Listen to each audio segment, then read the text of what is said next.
Hello, this is Brighton TV and this is the match preview for Brighton vs Newcastle. And versus Southampton, we got a really important point versus them. That takes us 1 point away from mathematical safety, so hopefully we can get something from this Newcastle game. And it was a good performance versus Southampton. We played really well attacking wise. Maupay and Murray, both of them combined really well throughout the game, and for the goal especially, both of them linked up well for our goal. And defensively, Dunk, he made so many blocks, including a block on the line where Southampton looked like it was an open goal, but Dunk was able to block it. Webster as well, he made lots of blocks and tackles, stopping Southampton attacks. And Ryan, he made one of the best saves I've seen in a long time. And after the recent games, he's gone and proved his doubters wrong about how good he can be. Versus them, we've been on great form. In 5 games in the Premier League, we've won 2 and drawn the other 3. So if that continues, that form continues, we'll stay up in the Premier League for next season. And Newcastle, they're in the middle of an injury crisis right now. They're without 8 first-team players, including 5 defenders. So that might make their backline a bit shaky and not what it normally is. So hopefully we can capitalise that, since they won't be as comfortable playing with each other as what they normally would be.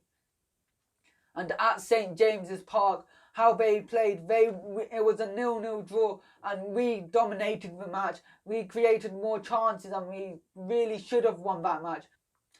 And Newcastle, they typically park the bus and hope to hit on the counter-attack. That's where we need to be careful at, because so many times this season we've seen the opposition park the bus, defend really deeply, and us unable to break them down. So I think we need to try and play more direct football to try and cause the issue.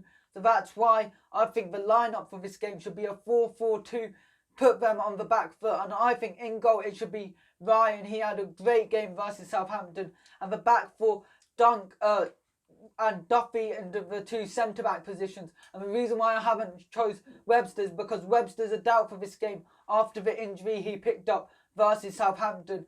And the fullbacks, I think it should be Byrne and Lamptey. Now, Lamptey, he's been great for the restart, but versus Southampton, that was his worst game in my opinion. And he could have blocked the interception. He could have intercepted the ball for the pass, which led to their goal. And he also kept their player onside, which was unnecessary from him. But versus Newcastle, as they play on the counter-attack a lot, I think Lamptey's pace will be able to help defend versus that.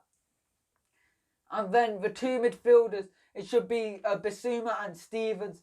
Stevens had a great game versus Southampton, and Bissouma's been on great form since the restart. So that's why I think them 2 should play midfield together. And out wide, I think it should be Trossard on the left and Gross on the right. Both of them play really well. They create lots of chances.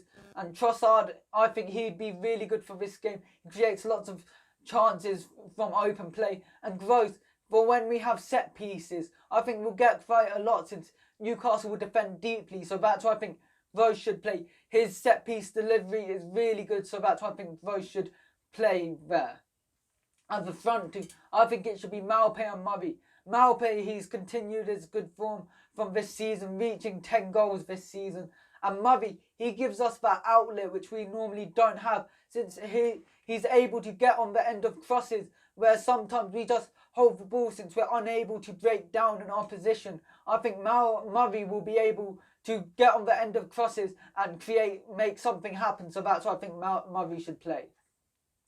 My score predictions for this match, I think will be 2-0 Brighton, and I think Trossard and Maupay will score for us. Don't forget to like and subscribe to Brighton TV and follow us on Instagram.